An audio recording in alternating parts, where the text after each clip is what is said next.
الحمد للہ رب العالمین والصلاة والسلام علی سید الانبیاء والمرسلین اما بعد فاعوذ باللہ من الشیطان الرجیم بسم اللہ الرحمن الرحیم قل یا ایہا الناس انما انا لکم نذیر مبین صدق اللہ العظیم۔ قل اے محبوب علیہ الصلوۃ والسلام آپ فرما دیں، یا ایہا الناس اے لوگو، انما بے شک انا لکم نذیر مبین کہ تمہارے لیے صریح ڈر سنانے والا ہوں، کہ میں تمہارے لیے ڈر سنانے والا ہوں۔ اس میں اللہ تعالیٰ اپنے محبوب علیہ الصلوۃ والسلام سے مخاطب ہے کہ اے محبوب آپ انہیں فرمائیے گا کہ لوگوں میں تمہارے لیے ڈر سنانے والا ہوں۔ اس میں سبب یہ ہے کہ کفار جو ہے نا وہ اعتراضات کرتے تھے۔ پیچھے آپ نے پچھلی آیتوں میں دیکھا کہ وہ کہنے لگے کہ ان کا مطالبہ تھا کہ یہ لیٹ کیوں ہو رہا ہے عذاب، اگر ہمیں عذاب ہی آنا ہے تو لیٹ کیوں ہے۔ وَيَسْتَعْجِلُونَكَ بِالْعَذَابِ کہ محبوب یہ آپ سے جلد مطالبہ کر رہے ہیں عذاب کا، تو اس کے کہ محبوب یہ انہیں کہہ دو کہ عذاب دینا میرے رب کا کام ہے، عذاب لانا میرے رب کا کام ہے۔ میرا کام کیا ہے کہ میری ڈیوٹی اللہ نے یہ لگائی ہے کہ محبوب تو انہیں ڈراتا جا، اللہ کے عذاب سے انہیں ڈراتا جا، ڈر سناتا جا۔ اب یہاں یہ آیت کریمہ جو ہے یہاں حضور کی جو صفت ہے نذیر کو بیان کیا گیا ہے۔ اب کوئی یہاں یہ آیت لے کے کھڑا ہو جائے بس جی حضور تو نذیر ہی ہیں، یہ آیت کو لے کے چل پڑنا اور اس کا مفہوم کو اس سے کسی چیز کو مختص کرنا یہ مناسب نہیں ہے کہ حضور بشیر بھی ہیں، حضور ڈر سنانے والے ہیں تو حضور بشارتیں سنانے والے بھی تو ہیں نا۔ ہاں جی، اِنَّا أَرْسَلْنَاكَ شَاهِدًا وَمُبَشِّرًا وَنَذِيرًا، محبوب ہم نے آپ کو شاہد بھی بنا کے بھیجا ہے اور ڈر سنانے والا بھی بنا کے بھیجا ہے، اور ہم نے آپ کو بشارتیں سنانے والا بھی بنا کے بھیجا ہے۔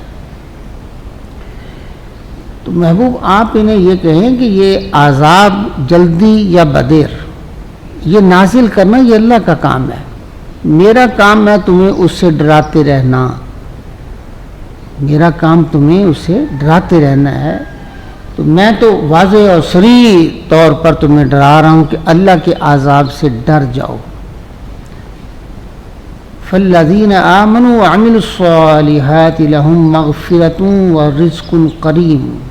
ساتھ اللہ تعالیٰ نے ارشاد فرمایا تو جو ایمان لے کے آئے ہیں، جو ایمان لے کے آئے ہیں یعنی کیا میرے ڈر سنانے سے وہ اللہ کی بارگاہ میں جھک گئے ہیں، اپنے بتوں کی پوجا کو چھوڑ دیا ہے، اللہ کی توحید پر ایمان لے کے آئے ہیں، میری رسالت کو مان لیا ہے، وہ لوگ جو ایمان لے کے آ گئے وہ عامل الصالحات اور اچھے کام کیے، انہوں نے صالح کام کیے، نیک اعمال کو اپنا اوڑھنا بچھونا بنا لیا، لہم مغفرۃ و رزق کریم، ان کے لیے بخشش بھی ہے، عزت کی روزی بھی ہے، اللہ کی بارگاہ سے انہیں بخشش بھی ملے گی اور عزت کی روزی بھی ملے گی۔ اب یہ دیکھیں نا آپ نے یہ لفظ مغفرت و رزق کریم، رزق کریم کیا ہے؟ یہ جو روزی ہے عزت کی یہ کیا ہے؟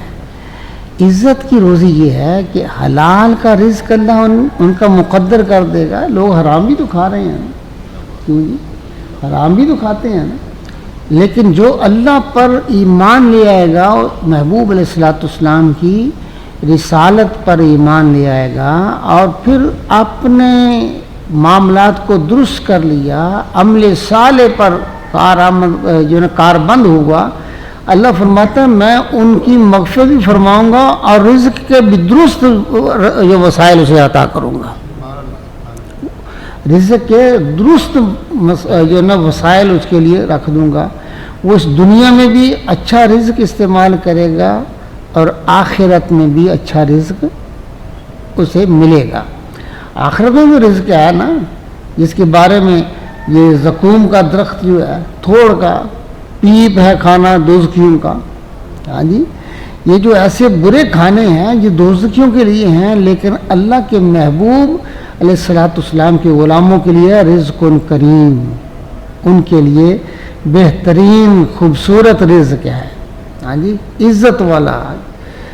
اور دوسرا یہ ہے کہ رزق کریم کا کیا معنی ہے کہ عزت کی روزی, عزت کی روزی, ایسے وسائل سے روزی آئے گی جس سے بندے کی عزت بڑھے گی, اس سے عزت ان کی بڑھے گی اور بلند ہوگی. اللہ تعالیٰ رزق بھی عطا فرمائے گا, عزتیں بھی عطا فرمائے گا.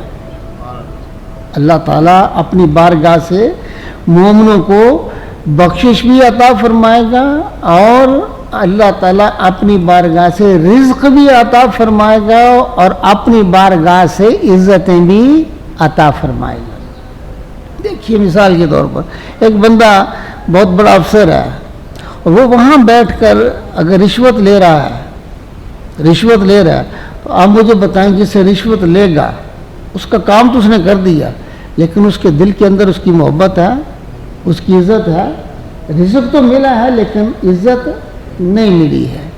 لیکن اگر کوئی اپنے فرض کو سمجھتے ہوئے اس سے کسی سے پیسے بھی نہیں لیتا, رشوت بھی نہیں, اور وقت پہ کسی کا کام بھی کر دیتا ہے, اب کیا ہے اللہ نے اس کو جو رزق اس کا لکھا ہوا وہ تو اس کو ملا ہے, لیکن جس کا کام کیا اس کے دل کے اندر اللہ اس کی عزت بھی رکھ دے گا.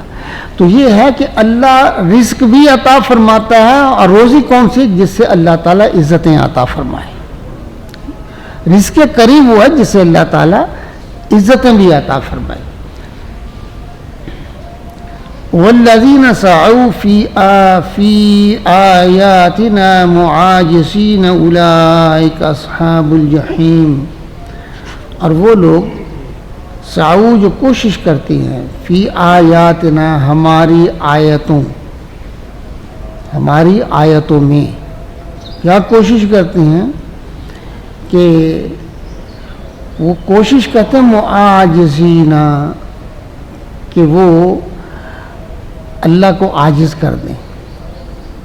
آیتوں سے کوشش کیا کرتے ہیں کہ وہ عاجز کر دیں, یعنی ان آیتوں کی وجہ سے وہ ایسے مفہوم بیان کریں گے اور ایسے مطالب بیان کریں گے اور ایسی اس سے جو ہے نا وہ تفسیریں بیان کریں گے کہ جس کی وجہ سے وہ کہیں گے یہ دیکھو قرآن جھوٹا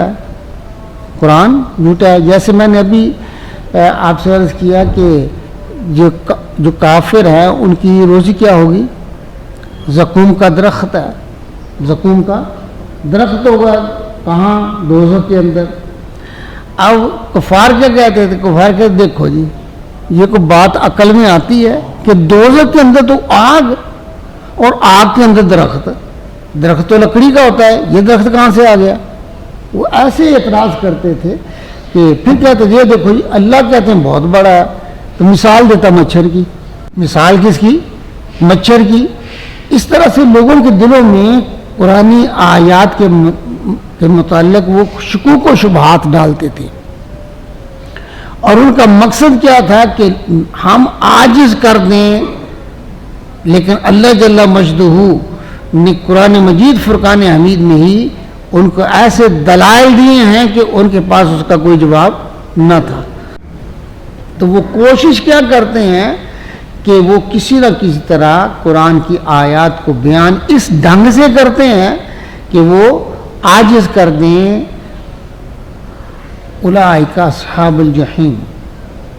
اللہ فرماتا ہے جو ایسی کوشش کرتا ہے میرے قرآن مجید فرقان حمید کی آیات کا مذاق اڑاتا ہے اور اس سے غلط مفہوم اخذ کرنے کی کوشش کرتا ہے، اللہ فرماتا ہے یہی لوگ جہنمی ہیں، ان کا ٹھکانہ جہنم ہے. یعنی قرآن مجید فرقان حمید کے بارے میں اپنی طرف سے گڑھ کے بات ڈالنی اور قرآن مجید فرقان حمید کے بارے میں کچھ ایسی تعویلات کرنا جس کا قرآن و سنت سے کوئی ثبوت نہ ہو، تو یہ کیا ہے؟ یہ قرآن کی آیتیں بیان بھی کرنی ہے اور معنی کیا ہے کہ ہم عاجز کر دیں گے، ان معانی سے ہم اللہ کے جو مفہوم ہے اس کو عاجز کریں گے. اللہ فرماتا ہے یہ ربش جو ہے جو انہیں دوزخ میں لے جائے گی، یہ ربش انہیں دوزخ میں لے جائے گی. اگلی آیت جو ہے نا وہ کافی تفصیل طلب ہے، اس لیے میں نے اس کو چھوڑ دیا. وآخر دعوانا الحمد للہ رب العالمین.